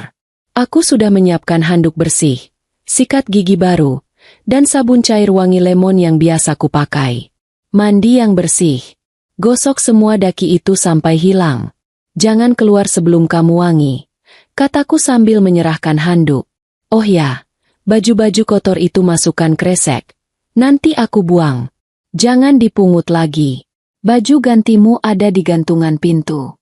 Itu baju lama kamu yang ketinggalan dulu. Masih aku simpan. Aji menatap tumpukan baju itu dengan mata berkaca-kaca. Mungkin dia tidak menyangka aku masih menyimpan kemeja flanel kotak-kotak kesayangannya. Dia mengangguk pelan, lalu menutup pintu kamar mandi. Tak lama kemudian, terdengar suara gemericik air. Aku merosot duduk di kursi makan, menyandarkan punggung yang rasanya mau patah. Malam ini panjang sekali. Tapi mendengar suara air itu, hatiku terasa sedikit lega. Setidaknya malam ini, Aji tidak mandi pakai air kali yang keruh. 30 menit kemudian, pintu kamar mandi terbuka. Aroma sabun lemon dan sampo menyeruak keluar, menggantikan bau apek yang tadi memenuhi ruangan. Aji keluar dengan kemeja flanel dan celana bahan yang agak kedodoran. Dia sudah mencukur jambang liarnya dengan alat cukur yang kusediakan, memperlihatkan kembali wajah aslinya. Jantungku berdesir. Aji terlihat jauh lebih muda, kembali seperti Aji yang dulu kunikahi. Tapi saat dia mendekat, hatiku kembali nyeri. Tanpa lapisan daki dan brewok, terlihat jelas betapa kurusnya dia sekarang. Tulang pipinya menonjol tajam, matanya cekung dengan lingkaran hitam di bawahnya. Dan di lengan serta lehernya yang bersih, bekas-bekas luka itu terlihat makin jelas. Luka gores, lebam yang mulai memudar, dan bekas sundutan rokok yang membuatku ingin mencekik seseorang saat ini juga. Sudah mendingan? Tanyaku, berusaha menyembunyikan rasa sedihku. Aji mengangguk kaku, tangannya sibuk merapikan kerah baju. Dia terlihat canggung, bingung harus meletakkan tangannya di mana. Makasih, Rin. Rasanya aneh bisa bersih lagi. Duduk, makan dulu. Aku panasin sup ayam tadi. Kami makan dalam diam di meja makan kecil itu. Aji makan dengan pelan dan sopan, berbeda dengan saat di pinggir jalan tadi. Dia berusaha mengembalikan adab makannya, berusaha menjadi manusia beradab lagi di depanku. Aku membiarkannya menikmati setiap suapan tanpa gangguan. Setelah piring licin tandas, aku tidak membiarkan suasana melou berlarut-larut. Aku mengeluarkan laptop dan buku catatan besarku, lalu meletakkan kertas fotokopi, surat utang, itu di tengah meja. Aura bos cateringku langsung keluar. Oke, sekarang waktunya serius. Bukaku sambil mengetuk-ngetuk meja dengan pena. Kita nggak punya banyak waktu. Ibumu dan tantri pasti panik karena kamu nggak setor uang hari ini. Besok pagi, teror mereka pasti dimulai. Aji menunduk. Wajahnya kembali cemas. Mereka nekat. Rin, kalau besok aku nggak datang bawa uang, mereka bakal viralkan surat itu. Mereka punya kenalan admin akun gosip lokal. Biarin saja mereka menggonggong. Potongku santai. Kita akan pasang jebakan. Tapi aku butuh kerja sama kamu. Kamu harus acting. Acting. Iya. Kamu harus pura-pura kalau kamu masih takut, masih bodoh, dan masih mau diperas. Jelasku. Kita harus memancing mereka keluar dari sarangnya. Kita butuh bukti yang lebih kuat daripada kertas fotokopi ini. Kita butuh pengakuan langsung. Aku menjelaskan rencanaku. Sederhana tapi mematikan.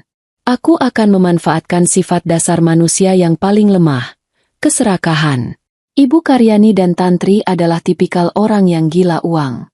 Mereka tidak akan berpikir panjang kalau diimingi uang tunai dalam jumlah besar. Besok siang, kamu telepon ibumu. Instruksiku. Bilang sama mereka, kamu dapat pinjaman dari teman lamamu yang kasihan. Bilang kamu punya uang 50 juta tunai untuk melunasi sebagian utang itu. Tapi ada syaratnya. Syarat apa? Syaratnya, mereka harus bawa dokumen asli surat utang itu untuk ditukar dengan uang tunai. Bilang ke mereka, temanmu yang meminjamkan uang ini orang hukum, jadi dia mau lihat surat aslinya sebelum kasih uang. Aji tampak ragu. 50 juta? Dari mana uang segitu? Dan kalau mereka tahu ini jebakan gimana? Uangnya biar aku yang urus. Tenang, isinya nanti bukan uang beneran. Cukup tumpukan kertas koran yang atasnya dikasih uang asli selembar. Mereka nggak bakal teliti kalau sudah lihat duit. Kataku sambil tersenyum miring. Dan mereka nggak akan curiga. Karena di mata mereka, kamu itu anak bodoh yang penurut. Mereka meremehkanmu, Aji. Dan itulah kelemahan terbesar mereka. Aku meraih ponselku, menunjukkan kontak pengacara langgananku yang biasa mengurus kontrak catering. Pak Burhan sudah siap bantu. Besok, kita akan atur pertemuan di tempat yang kita tentukan, bukan di rumah mereka. Kita butuh tempat yang bisa kita pasangi alat rekam dan diawasi polisi. Aji menatapku takjub, seolah baru sadar kalau mantan istrinya ini bukan sekadar tukang masak. Kamu sudah siapkan semua ini. Sejak aku nemu kertas sampah itu, otakku sudah menyusun skenario. Mas, jawabku bangga. Aku ini pedagang. Aku tahu cara menghadapi penipu. Bedanya, Penipu di pasar cuma nipu timbangan lengkuas. Kalau ibumu nipu nasib orang. Aji terdiam sejenak. Lalu perlahan tangannya bergerak meraih tanganku di atas meja. Genggamannya hangat, meski masih sedikit kasar. Rin, kenapa kamu mau sejauh ini? Tanyanya lirih. Padahal aku sudah jahat ninggalin kamu. Aku sudah bikin kamu sakit hati. Aku menatap matanya dalam-dalam. Karena kamu ninggalin aku bukan buat senang-senang, tapi buat ngelindungin aku. Kamu pasang badan buat aku. Mas, sekarang giliran aku yang pasang badan buat kamu. Kita selesaikan ini sama-sama. Terus kita tutup buku masa lalu yang pahit ini. Malam itu, Aji tidur di kamar tamu yang bersih dan wangi. Sebelum mematikan lampu, aku melihat dia meletakkan foto pernikahan kami yang sempat dia selamatkan dari gubuk kardus itu di atas meja nakas. Dia menatap foto itu lama sekali, lalu tersenyum tipis. Senyum paling tulus yang pernah kulihat dalam setahun terakhir. Sementara aku, di kamarku sendiri, tidak bisa tidur. Adrenalinku terpacu. Besok adalah hari penentuan. Aku akan menghadapi dua wanita yang sudah menghancurkan hidup laki-laki sebaik Aji. Dan aku pastikan, besok mereka akan menyesal pernah berurusan dengan tukang catering yang sedang marah. Rencana sudah matang, umpan sudah siap. Tinggal menunggu tikus-tikus itu masuk perangkap. Pagi ini, aroma nasi goreng kampung dan telur dadar memenuhi dapurku, menggantikan aroma obat nyamuk bakar yang biasa menempel di baju Aji. Pria itu duduk di meja makan dengan kemeja flanel kotak-kotak yang sudah disetrika licin oleh Bu Darmi. Dia terlihat jauh lebih manusiawi dibandingkan kemarin, meski wajahnya masih tegang seperti anak sekolah yang lupa mengerjakan pekerjaan rumah dan mau dihukum guru. Tangannya terus-menerus meremas ujung taplak meja, seolah sedang menyalurkan aliran listrik kecemasan ke kain itu. Makan dulu, Mas. Perang butuh tenaga. Kalau kamu pingsan karena lapar pas lagi negosiasi, nanti dikira kita lagi main drama panggung. Godaku sambil menyodorkan piring penuh nasi. Aku berusaha mencairkan suasana yang bekunya ngalahin kulkas 2 pintu. Aji tersenyum tipis. Sangat tipis. Nyaris tak terlihat. Dia menyuap nasi dengan gerakan mekanis. Aku deg-degan. Rin. Rasanya mau muntah. Itu wajar. Namanya juga mau menjebak singa di kandangnya sendiri. Sahutku santai. Setelah sarapan kilat, aku mengajak Aji ke ruang tengah. Di sana, di atas karpet bulu, sudah tersedia perlengkapan, perang, kami, tumpukan koran bekas, gunting, tas ransel hitam butut, dan beberapa gepok uang pecahan 50 ribuan asli yang baru saja kutarik dari bank. Jumlah uang aslinya cuma 5 juta. Sisanya adalah ilusi optik.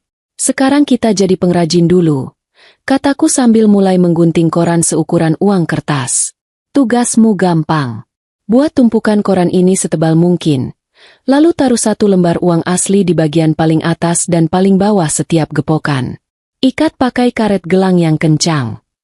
Aji menatap tumpukan koran itu dengan tatapan ngeri. Ini bakal berhasil? Kalau mereka cek isinya gimana? Orang serakah itu matanya rabun dekat. Ji, jelasku sambil mengikat 1 gepok, uang, koran. Begitu mereka lihat warna biru di tumpukan paling atas, otak mereka langsung hitung untung. Mereka nggak bakal sempat periksa lembar demi lembar di tempat gelap. Percaya sama aku sering lihat modus beginian di berita kriminal. Bedanya kali ini kita pakai buat tujuan mulia. Kami bekerja dalam diam selama setengah jam. Hasilnya lumayan meyakinkan.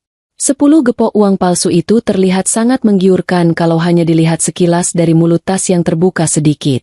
Tas ransel itu kini terlihat gembung dan berat, seolah benar-benar berisi uang 50 juta rupiah tunai. Nah, umpan sudah siap, kataku sambil menepuk tas itu puas. Sekarang tinggal panggil ikannya. Aku meletakkan ponsel Aji di tengah meja. Ini adalah bagian tersulit. Aji harus menelepon ibunya dan meyakinkan wanita itu untuk datang ke tempat pembantaian. Maksudku, tempat pertemuan. Ingat skenarionya. Bisikku menatap mata Aji lekat-lekat. Jangan jadi jagoan. Jadilah Aji yang kemarin. Aji yang takut. Aji yang bodoh. Aji yang putus asa. buat mereka merasa di atas angin. Aji menarik napas panjang, mengisi paru-parunya dengan keberanian sisa-sisa. Tangannya gemetar saat menyentuh layar ponsel. Dia menekan tombol panggil pada kontak bernama, Ibu. Aku memberi isyarat untuk menyalakan pengeras suara. Tut tut tut. Nada sambung itu terdengar seperti detak bom waktu. Pada deringan keempat, panggilan diangkat. Halo. Heh, anak tak tahu diri. Suara lengkingan Ibu Karyani langsung meledak dari ponsel, membuat Aji refleks menjauhkan telinganya. Kemana saja kamu, hah?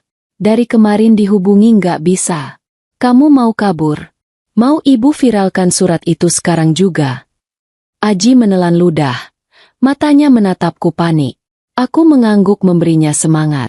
Bukan begitu, Bu. Jawab Aji dengan suara yang dibuat bergetar. Aktingnya natural sekali. Mungkin karena dia memang beneran takut. Aji nggak kabur. Aji sakit kemarin. Pingsan di jalan. Halah, alasan. Ibu nggak butuh alasan. Ibu butuh uang. Potong Ibu Karyani galak. Di latar belakang, terdengar suara tantri menimpali. Bilang sama dia, Bu, kalau nggak ada duit, jangan pulang. Ada, Bu, ada. Seru Aji cepat, memotong omelan ibunya. Justru itu Aji telepon. Aji dapat uang. Banyak. Uang? Dapat dari mana kamu? Nadanya berubah. Sedikit lebih lunak tapi penuh curiga. Jangan bilang kamu nyopet. Bukan, Bu. Aji ketemu teman lama waktu kuliah dulu. Dia kasihan lihat Aji. Dia kasih pinjaman lunak buat Aji melunasi utang ke ibu. Aji melirik naskah kecil yang kutulis di kertas. Dia kasih 50 juta tunai. Hari ini juga. 50 juta. Suara Ibu Karyani memekik. Kali ini bukan karena marah, tapi karena kaget bercampur girang. Aku bisa membayangkan matanya langsung hijau melihat angka itu. Kamu serius? Uangnya ada di kamu sekarang? Ada, Bu. Di tepi. Aji memberi jeda dramatis. Teman Aji ini orangnya teliti. Dia mau uang ini dipakai buat lunasin utang Aji yang asli. Jadi dia minta bukti surat utang itu dikembalikan ke Aji. Harus yang asli, bukan fotokopi. Ah, gampang itu. Sahut Ibu Karyani cepat.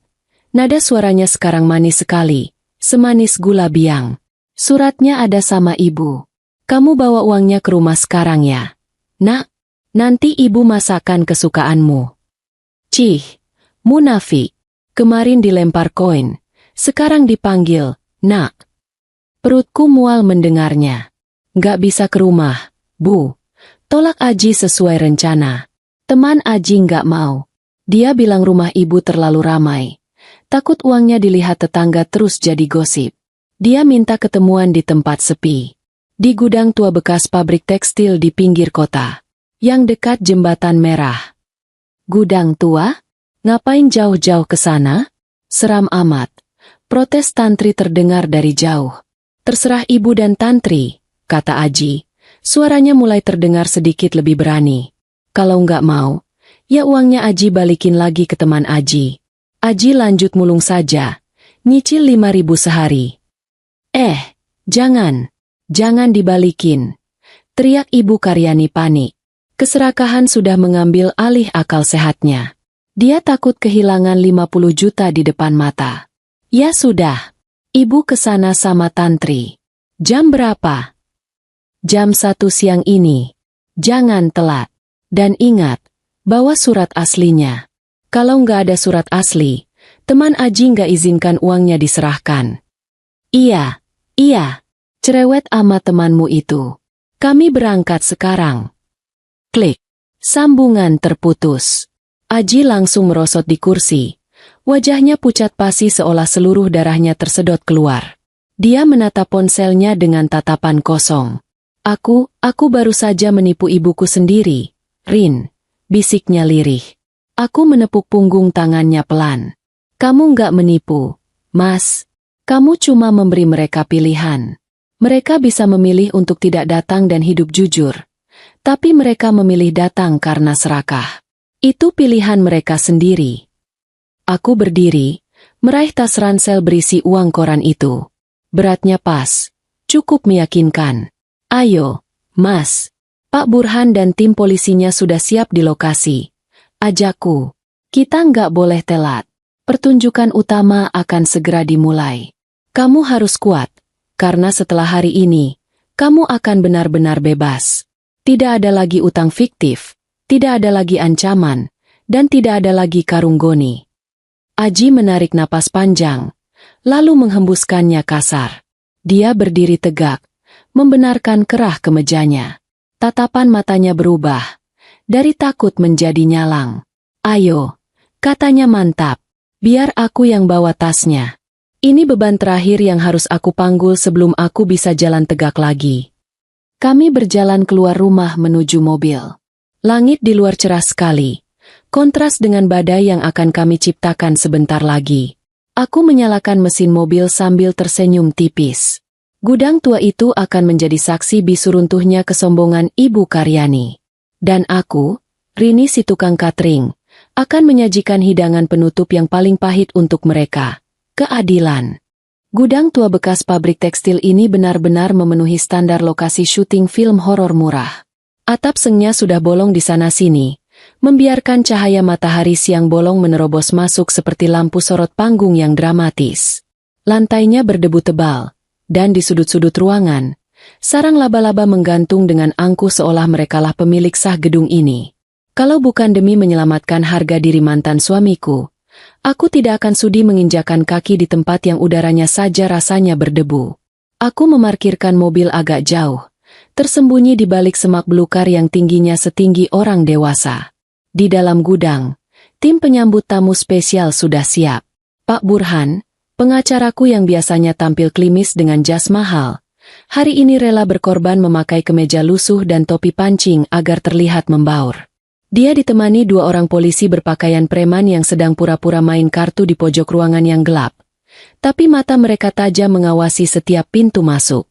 "Ji, kamu siap?" Tanyaku sambil merapikan kerah baju Aji untuk yang ke-10 kalinya. Aji mengangguk, tapi wajahnya pucat pasi.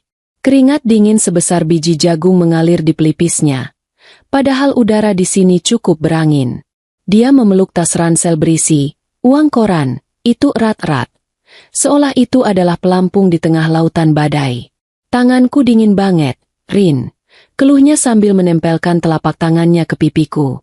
Benar saja, dinginnya seperti baru keluar dari kulkas. "Nggak apa-apa, itu bagus," hiburku. "Biar aktingmu makin meyakinkan. Ingat, kamu harus terlihat takut dan tertekan. Jangan sampai mereka curiga kalau kamu sebenarnya sedang memegang kendali."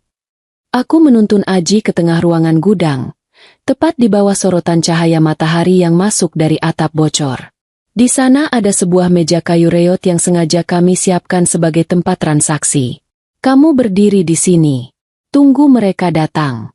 Aku dan Pak Burhan akan memantau dari balik tumpukan peti kemas di sana," bisikku.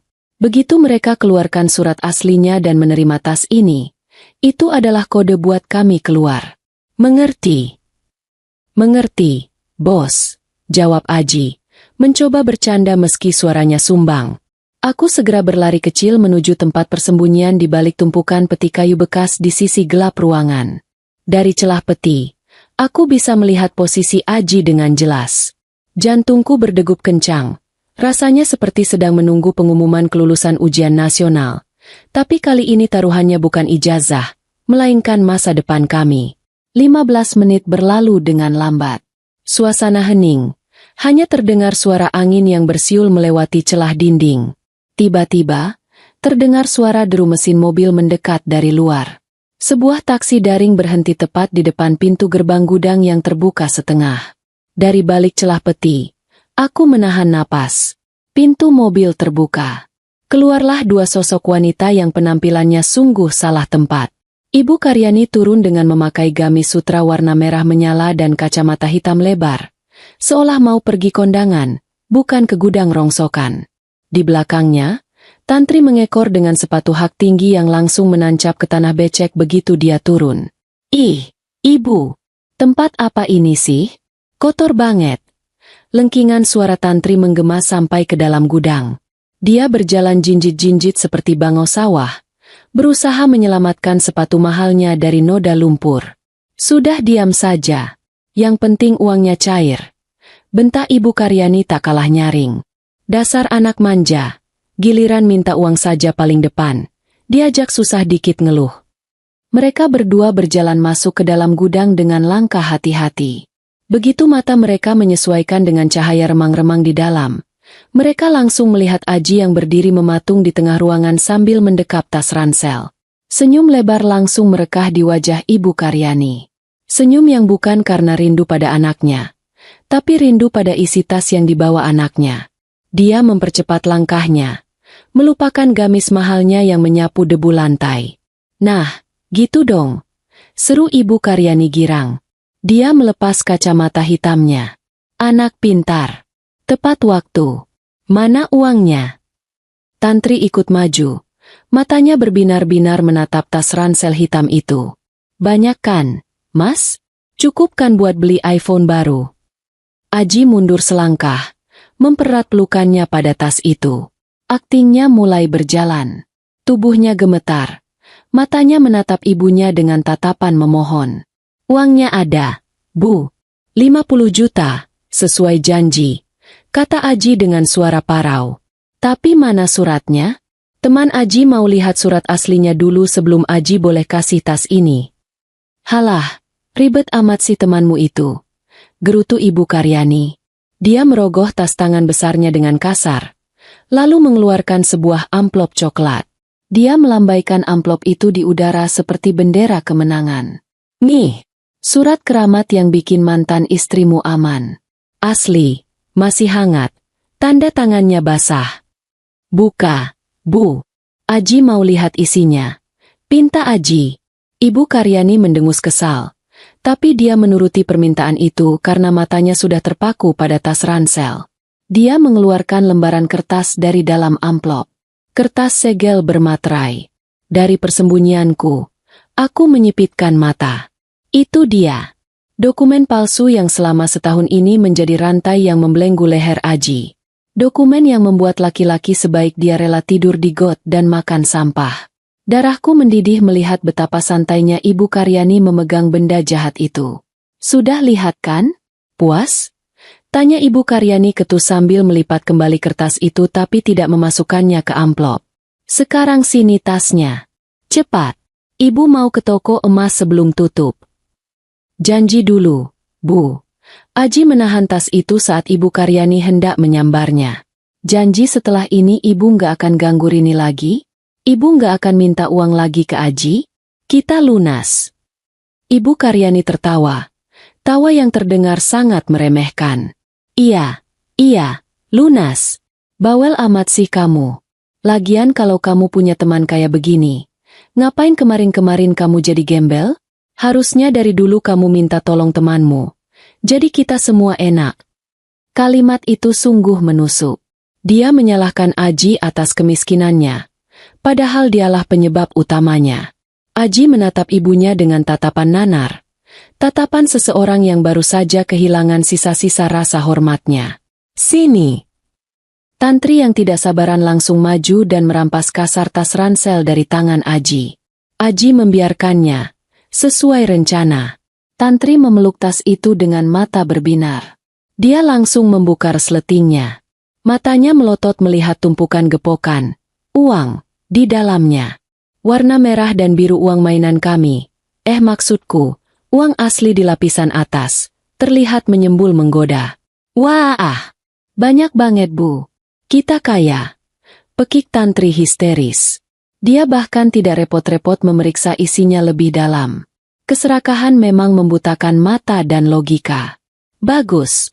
Sini suratnya buat kamu. Ibu Karyani melempar amplop coklat itu ke dada Aji, seolah membuang sampah.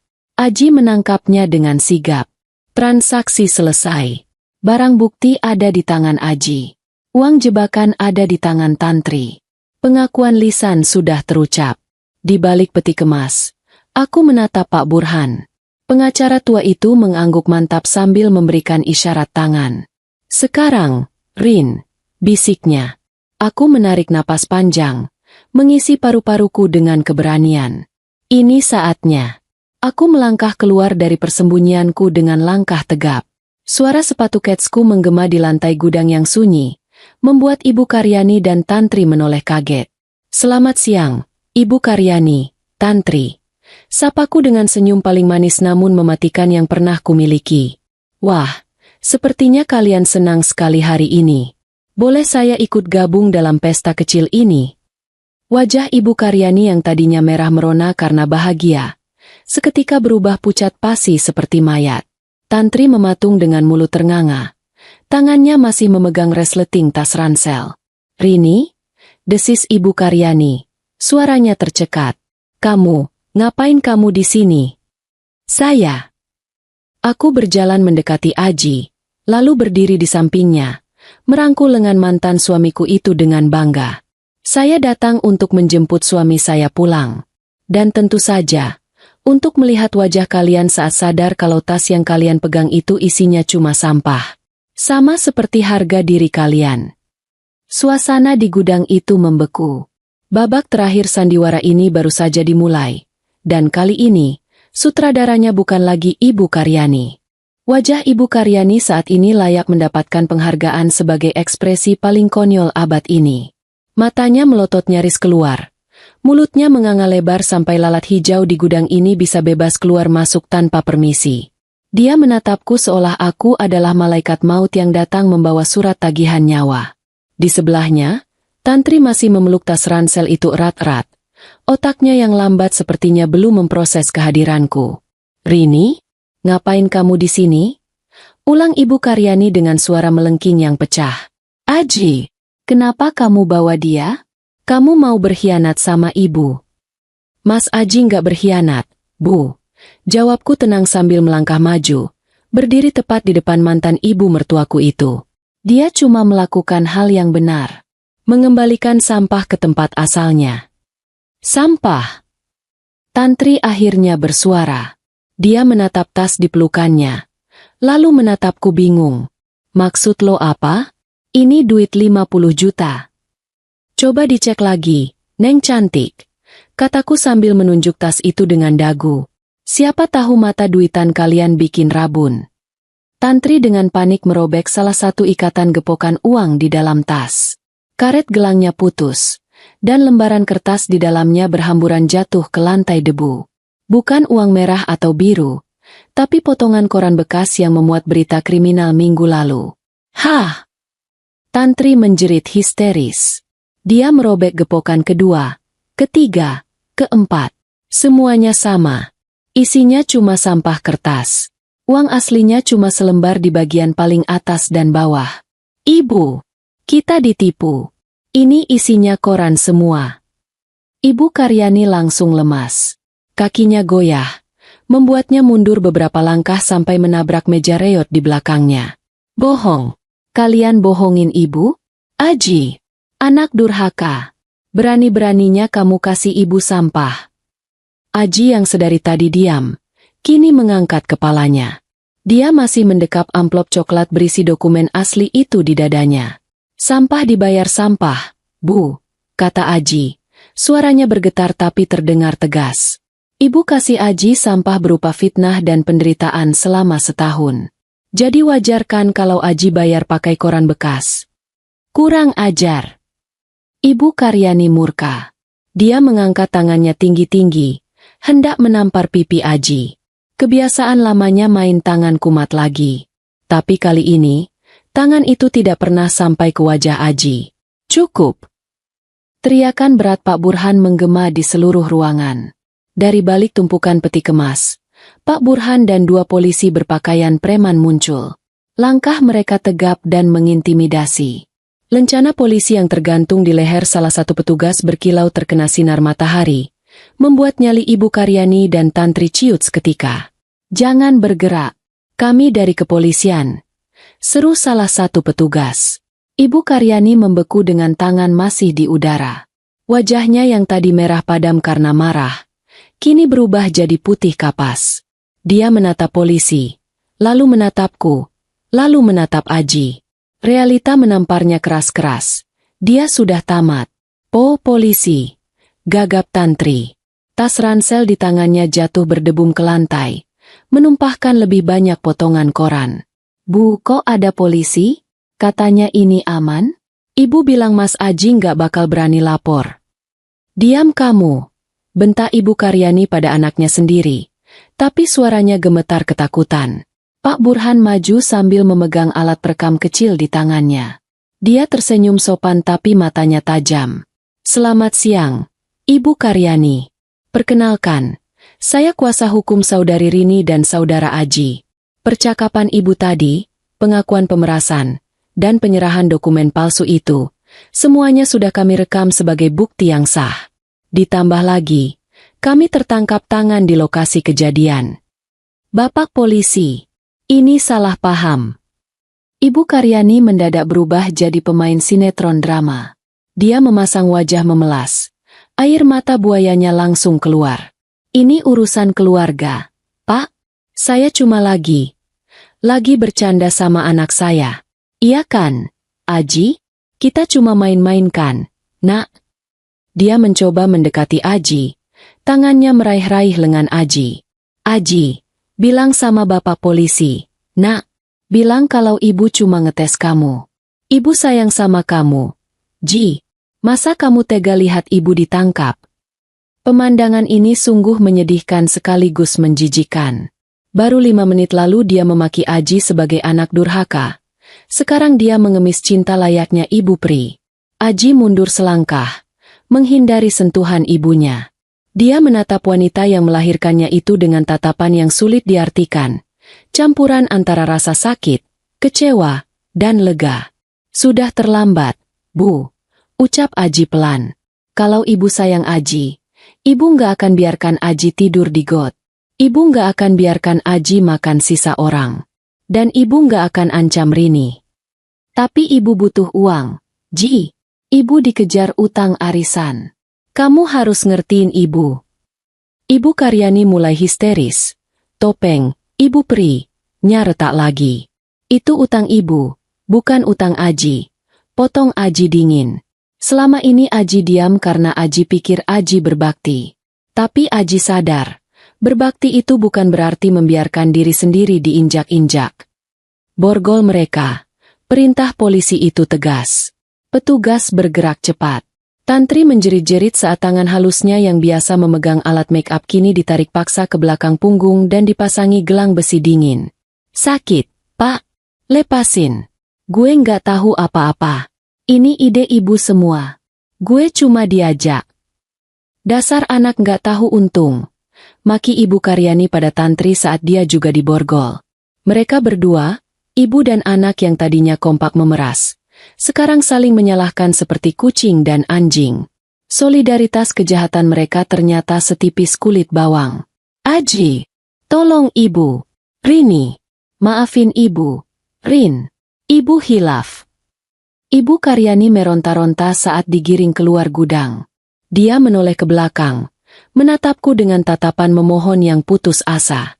Aku hanya berdiri diam di samping Aji, melipat tangan di dada. Tidak ada rasa kasihan sedikit pun di hatiku. Rasa iba sudah habis stoknya untuk orang-orang seperti mereka. Ibu hilafnya setahun penuh. Bu? Tanyaku sinis.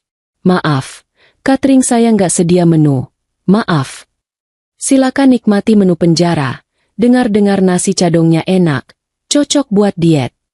Mereka terus diseret keluar menuju mobil polisi yang sudah menunggu di depan gerbang. Suara raungan sirine memecah keheningan siang itu, menjadi musik pengiring kejatuhan dua wanita serakah. Gudang itu kembali sunyi. Debu-debu beterbangan di udara, menari-nari dalam sorotan cahaya matahari. Kini hanya tinggal kami berempat. Aku, Aji, Pak Burhan, dan sisa-sisa koran bekas yang berserakan di lantai. Aji masih berdiri mematung menatap pintu gudang tempat ibunya menghilang. Bahunya turun. Seolah beban ratusan kilo baru saja diangkat paksa dari sana. Dia menunduk, menatap amplop coklat di tangannya. Dokumen asli itu, sumber dari segala petaka hidupnya. Dengan gerakan perlahan, Aji merobek amplop itu. Dia mengeluarkan kertas segel bermaterai itu, lalu merobeknya menjadi 2. Kemudian jadi 4. Jadi 8. Dia terus merobeknya sampai menjadi serpihan kecil seperti konfeti. Dia melemparkan potongan kertas itu ke udara, membiarkannya jatuh bercampur dengan debu lantai. Sudah selesai, bisiknya, lebih kepada dirinya sendiri. Aku melangkah mendekat, menyentuh bahunya pelan. Iya, Mas. Sudah selesai. Rantainya sudah putus. Aji menoleh padaku. Matanya basah. Tapi kali ini bukan air mata penderitaan. Dia tersenyum. Senyum yang benar-benar lepas tanpa beban. Makasih, Rin. Ucapnya tulus. Kamu benar-benar pelindungku. Padahal harusnya aku yang lindungi kamu. Kita saling melindungi, Mas. Jawabku tersenyum. Dulu kamu pasang badan buat aku. Sekarang giliranku pasang otak buat kamu. Impas, kan? Impas, jawabnya sambil tertawa kecil. Tawa yang terdengar sangat merdu di telingaku setelah sekian lama. Pak Burhan, panggilku pada pengacaraku yang sedang membereskan berkas. Tolong urus sisanya di kantor polisi ya. Saya mau ajak klien bapak ini makan siang yang layak. Kasihan, dari tadi dia cuma pegang duit koran. Pasti lapar. Pak Burhan tertawa sambil mengacungkan jempol. Siap, Bu Bos. Urusan hukum biar jadi makanan saya. Kalian makan nasi padang saja sana.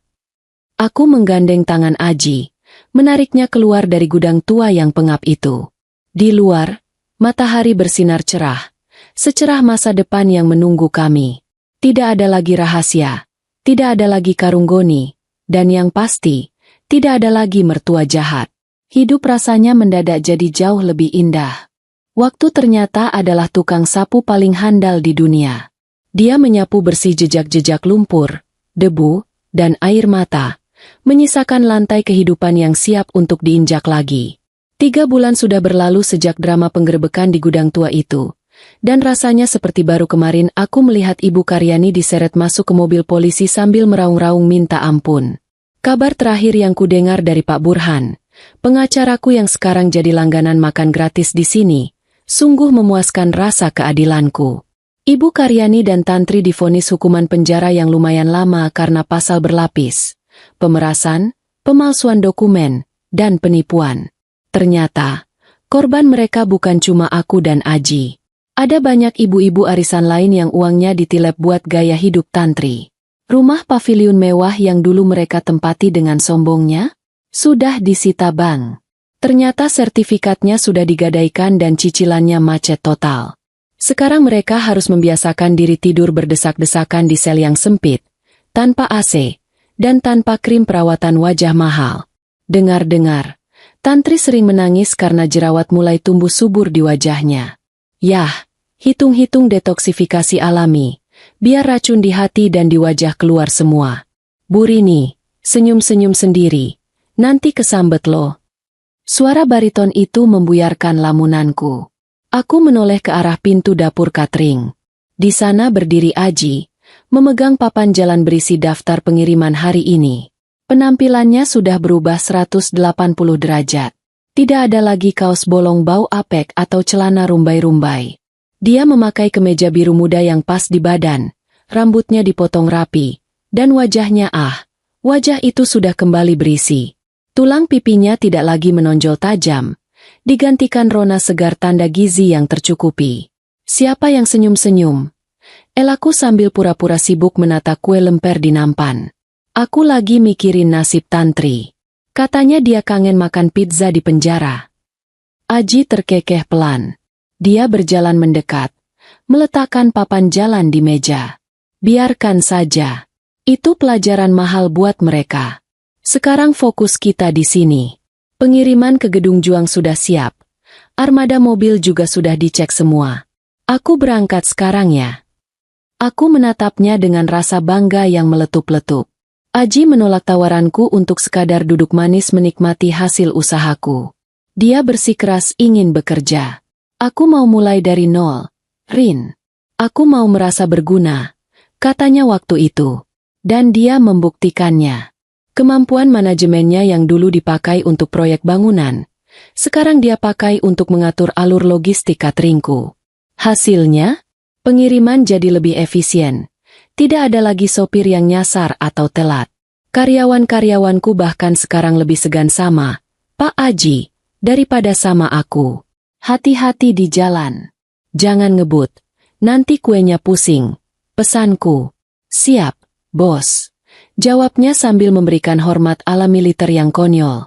Sore harinya, setelah kesibukan mereda, kami duduk berdua di teras depan ruko. Langit senja berwarna jingga keunguan, melukis suasana yang hangat dan damai. Teh manis hangat dan sepiring pisang goreng menjadi teman kami melepas lelah. Aji menyesap tehnya, lalu menghela napas panjang. Enak ya, Rin. Teh buatanmu selalu pas. Manisnya nggak bikin batuk. Gula lagi mahal, makanya aku irit, candaku asal.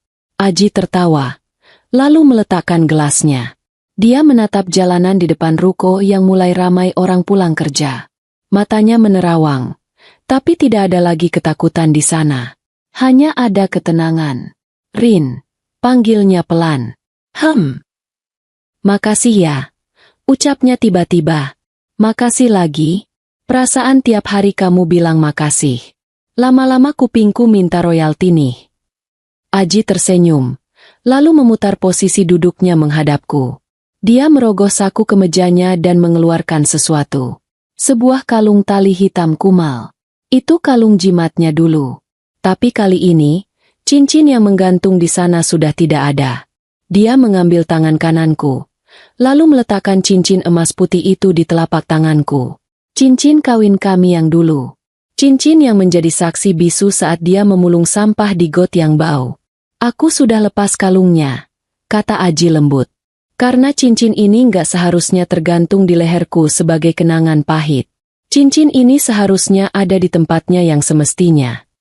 Aku menatap cincin itu. Masih berkilau, meski ada goresan-goresan halus tanda perjuangan keras pemiliknya. Maksud kamu? Tanyaku. Jantungku mulai berdetak lebih cepat dari irama dangdut tetangga. Aku tahu aku punya masa lalu yang buruk. Aku mantan suami yang gagal, mantan pemulung, dan mantan narapidana kehidupan. Aji menatap mataku dalam-dalam. Tapi kalau kamu masih mau kasih kesempatan, aku mau melamar kerja lagi. Bukan sebagai manajer logistik, tapi sebagai pendamping hidup kamu. Kali ini, tanpa rahasia, tanpa drama, dan tanpa campur tangan ibuku. Aku terdiam. Air mata haru kembali mendesak keluar. Tapi kali ini aku membiarkannya. Ini air mata bahagia. Aku melihat laki-laki di depanku ini. Dia yang rela hancur demi aku. Dia yang rela kotor demi aku tetap bersih. Tidak ada bukti cinta yang lebih valid daripada itu. Aku mengambil cincin itu, lalu menyodorkan jari manisku padanya. Lamaran diterima. Jawabku sambil tersenyum lebar. Tapi ada syaratnya. Apa syaratnya? Harus lari keliling pasar lagi. Tanya Aji sambil tertawa kecil. Enggak. Syaratnya, kamu harus janji nggak boleh nyimpen rahasia lagi. Kalau ada masalah, sekecil apapun, harus bilang. Kalau kaki lecet, bilang. Kalau diancam orang, bilang. Kita hadapi bareng-bareng. Oke. Aji mengambil cincin itu dan menyematkannya kembali ke jari manisku. Rasanya seperti potongan puzzle terakhir yang akhirnya menemukan tempatnya. Janji. Jawabnya mantap. Dia mencium punggung tanganku dengan takzim. Mulai sekarang, kita satu tim. Susah senang ditanggung berdua. Matahari akhirnya tenggelam sempurna, digantikan oleh lampu-lampu jalan yang mulai menyala terang. Di teras ruko sederhana itu, dua hati yang sempat retak dan terpisah oleh kejamnya dunia, kini telah tersambung kembali dengan perekat yang lebih kuat bernama kepercayaan. Kisah tentang pemulung yang menyelamatkan mantan istrinya itu kini sudah tamat, ditutup dengan indah. Tidak ada lagi karung lusuh, tidak ada lagi istana kardus. Yang ada hanya kami, masa depan, dan aroma pisang goreng yang semakin wangi. Dan percayalah, hidup yang jujur dan sederhana itu rasanya jauh lebih nikmat daripada hidup mewah tapi penuh kepalsuan. Aku, Rini, akhirnya menemukan kembali pelindungku. Dan kali ini, aku tidak akan membiarkannya pergi lagi. Hanya pergi lagi. Hanya pergi lagi. Hanya pergi lagi. Hanya pergi lagi. Hanya pergi lagi. Hanya pergi lagi. Hanya pergi